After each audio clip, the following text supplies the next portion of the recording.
Sopo siro, sopo ingsun. Kalimat itu pertama kali saya dengar dari seorang teman yang suka mendalami filsafat Jawa. Dan jujur, saya nggak langsung paham. Tapi ada sesuatu yang mengganggu batin saya setelahnya. Bukan karena kalimat itu sulit dimengerti, tapi justru karena terlalu dalam. Seolah-olah ada pintu kecil dalam hati saya yang selama ini tertutup, lalu pelan-pelan mulai terbuka. Apa maksudnya? Siapa kamu? Siapa aku?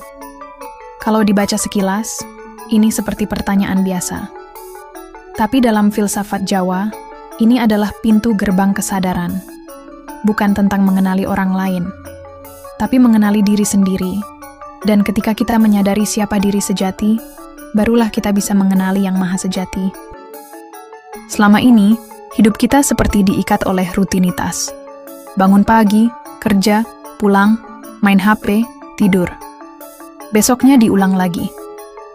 Dan tanpa sadar, kita berjalan di atas autopilot. Kita jadi robot yang hanya menjalankan perintah sosial. Lama-lama, kita lupa bahwa kita pernah punya pertanyaan sederhana. Aku iki sopo? Leluhur kita dulu menempuh jalan yang disebut laku batin untuk menemukan jawabannya. Ada yang menyepi di gua, ada yang bertapa di hutan, ada yang puasa berhari-hari sambil duduk diam menghadap alam. Tapi zaman sekarang, rasanya mustahil melakukan itu semua. Tinggal di kota, rumah berhimpitan, suara motor lalu lalang, bahkan malam pun tidak benar-benar gelap karena lampu jalan menyala terus.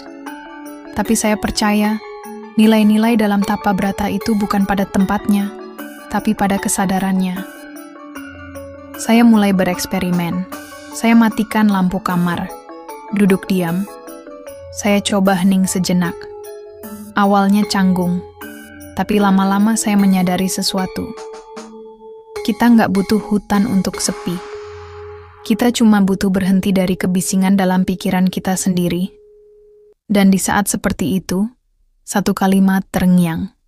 Sopo siro, sopo ingsun. Saya jadi sadar, selama ini saya terlalu sibuk menjadi siro, menjadi apa yang orang lihat, orang harapkan, orang nilai. Tapi saya lupa mencari ingsun, diri saya yang sejati. Ternyata menjadi siro itu melelahkan. Menjadi yang orang lain mau. Menjadi yang disukai media sosial. Menjadi versi palsu dari diri sendiri demi diterima. Kita pakai topeng tiap hari. Topeng pekerja keras, topeng yang selalu kuat, topeng yang selalu bisa tertawa di depan orang lain. Tapi di dalam, siapa tahu, mungkin kita sedang kosong. Atau bahkan, kita sendiri tidak kenal siapa yang sedang memakai topeng itu. Saya mulai menyadari bahwa mengenal diri tidak harus muluk-muluk. Tidak perlu guru spiritual, tidak harus ritual aneh-aneh. Cukup duduk diam, sendiri, tanpa gangguan. Karena saat tidak ada suara luar, suara dalam akan mulai terdengar. Dan suara itu bisa menakutkan. Karena disitulah kita berhadapan dengan luka, kekurangan, dan pertanyaan-pertanyaan yang selama ini kita hindari. Saya menyebut ini sebagai tapa cahaya. Caranya sederhana. Setiap malam saya matikan semua lampu. Saya duduk di tempat gelap, tidak main HP, tidak mendengarkan apapun, hanya diam. Dalam gelap itu, saya belajar satu hal penting. Cahaya Tuhan tidak datang dari luar, tapi dari dalam.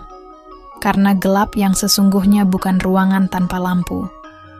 Gelap sejati adalah saat hati kita tidak bisa membedakan mana yang benar dan mana yang palsu. Dan ironisnya, banyak dari kita merasa hidup di bawah cahaya, lampu rumah, layar HP, sorotan sosial, padahal batinnya gelap gulita. Dari situ, saya mulai mencoba laku-laku kecil yang bisa dilakukan siapapun, bahkan oleh orang modern seperti saya. Salah satunya adalah laku ambegan, laku napas, tarik napas, pelan. Dan saat menarik itu, saya ucapkan dalam hati, saking pangeran, Lalu saat menghembuskan, saya katakan, mulih marang pangeran. Segala sesuatu berasal dari Tuhan dan akan kembali kepada Tuhan. Saya ulangi itu berkali-kali. Dan perlahan, saya merasa bukan cuma napas yang masuk dan keluar, tapi juga pikiran-pikiran yang tadinya ruwet mulai jernih, emosi yang tadinya sesak jadi longgar. Ternyata, menyadari napas itu sama seperti menyadari hidup. Kita tidak pernah tahu kapan tarikannya berhenti. Maka selama masih bisa bernapas, itu adalah tanda bahwa kita masih diberi kesempatan untuk mencari ingsun sejati. Setelah beberapa malam melakoni tapa cahaya dan laku ambegan, saya mulai memahami bahwa laku batin bukan soal menjadi suci atau mistis, tapi soal menjadi jujur pada diri sendiri. Karena sejujur-jujurnya, manusia di dunia ini adalah hati. Hati tidak pernah bohong. Kita saja yang sering pura-pura tidak mendengarnya. Saya juga mulai melatih tapa rasa. Bukan dengan menyiksa diri, tapi dengan menunda reaksi. Misalnya saat ada orang yang menyindir atau membuat saya kesal. Biasanya saya langsung ingin membalas, membela diri, atau minimal ngedumel dalam hati. Tapi saya coba menahan. Saya tarik napas dan saya biarkan rasa itu lewat. Saya amati. Saya tanya dalam hati, kenapa saya marah? Kenapa saya merasa terhina? Ego bagian mana yang terusik? Itu berat. Tapi saat saya berhasil tidak langsung bereaksi, justru muncul rasa lega. Seperti saya menang melawan diri saya yang lama. Dan saya sadar, itulah tapa brata sesungguhnya. Bukan sekadar puasa makan, tapi puasa marah. Bukan sekadar menyepi di gunung, tapi menyepi dari emosi negatif yang sering bikin hidup kita gelap. Lalu saya coba lagi satu laku yang kelihatannya sepele, tapi sangat berdampak. Tapa gadget. Saya matikan HP selama 1 jam sehari. Tanpa notif, tanpa scroll, tanpa gangguan. Awalnya gelisah. Jari terasa ingin membuka layar, mata gelisah, pikiran sibuk mikir, jangan-jangan ada pesan penting. Tapi setelah 20 menit, batin saya mulai tenang, sunyi. Dan di dalam sunyi itu, saya seperti bisa melihat bayangan diri saya sendiri, yang selama ini tertutup oleh kebisingan digital.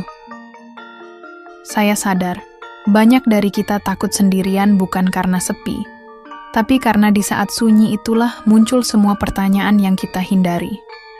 Pertanyaan tentang hidup, tentang luka, tentang siapa kita sebenarnya.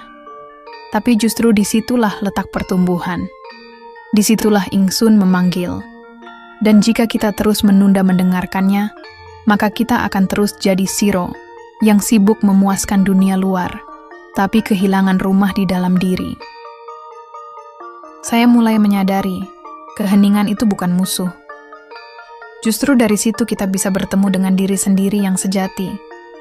Dulu saya kira sunyi itu menakutkan, tapi setelah saya jalani, saya malah merasa seperti dipeluk. Karena dalam sunyi itu, saya tak perlu pura-pura kuat. Saya bisa menangis tanpa dinilai, bisa mengaku salah tanpa ditertawakan, bisa menjadi manusia seutuhnya, tanpa topeng. Salah satu bentuk laku lain yang saya temukan adalah sadar mangan. Makan dengan kesadaran. Biasanya kita makan sambil main HP, sambil ngobrol, atau bahkan sambil kerja. Tapi kali ini saya coba makan pelan-pelan, tanpa gangguan. Saya rasakan betul teksturnya, rasanya, asal-usulnya. Dan di tengah kunyahan itu, saya ucapkan pelan dalam hati. Matur nuwun Gusti, pangan iki nyambung uripku. Terima kasih Tuhan, makanan ini menyambung hidupku. Ternyata rasa syukur yang paling jujur bukan saat kita berdoa panjang-panjang, tapi saat kita benar-benar hadir dalam momen kecil sehari-hari. Dari situ saya belajar bahwa laku batin tidak selalu berat, tidak harus ribet, tapi yang penting adalah kesungguhan rasa. karena leluhur kita tidak mengajarkan keajaiban yang datang dari luar. Mereka mengajarkan keajaiban yang muncul dari rasa dalam diri.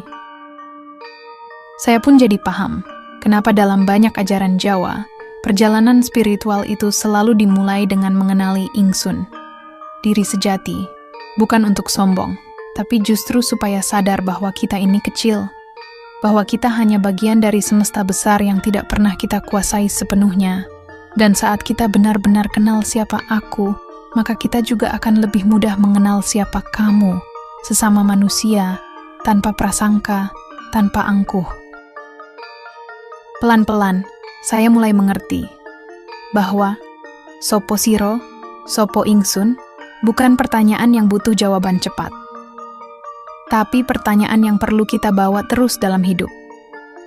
Seperti bekal perjalanan batin, ia akan terus berubah maknanya, seiring usia, pengalaman, dan luka yang kita alami. Kadang, saya menjawabnya dengan bangga. Aku adalah ciptaan Gusti, yang harus berbuat baik. Kadang, saya menjawab dengan lirih. Aku ini cuma debu, Gusti, yang sering lupa arah. Tapi di semua versi jawaban itu, saya menemukan satu benang merah. Ingsun, bukan tentang siapa saya di mata orang lain, tapi siapa saya saat saya berhadapan dengan diri sendiri dalam keheningan. Dan saat itulah, saya merasa lebih dekat, bukan hanya dengan Tuhan, tapi juga dengan sesama. Karena saat saya makin paham siapa diri saya juga jadi lebih lembut dalam menilai orang lain. Saya tak lagi mudah marah, tak lagi cepat menghakimi. Karena saya tahu, setiap orang sedang dalam perjalanan mengenali ingsunnya sendiri. Filsafat Jawa tidak rumit, tapi memang tidak bisa dikejar secara terburu-buru. Ia tidak datang dari debat kusir atau hafalan, tapi dari rasa, dari laku, dari kesediaan untuk menunduk, diam, dan mendengar. Dan saya percaya, di zaman yang makin riuh ini, justru ajaran Jawa seperti ini yang bisa menyelamatkan kita, menjadi jangkar batin di tengah banjir informasi, menjadi pelita di tengah gelapnya pencarian makna. Maka kalau hari ini Anda sedang lelah, sedang merasa kosong, bingung arah hidup, atau bahkan tak tahu lagi siapa diri Anda, cobalah duduk diam, matikan lampu, tarik napas pelan, biarkan semua suara luar berhenti, dan tanyakan pelan-pelan, sopo siro, sopo ingsun, karena mungkin jawaban itu tidak pernah jauh. Ia hanya menunggu Anda berhenti sejenak, lalu mendengarkannya dari dalam hati sendiri.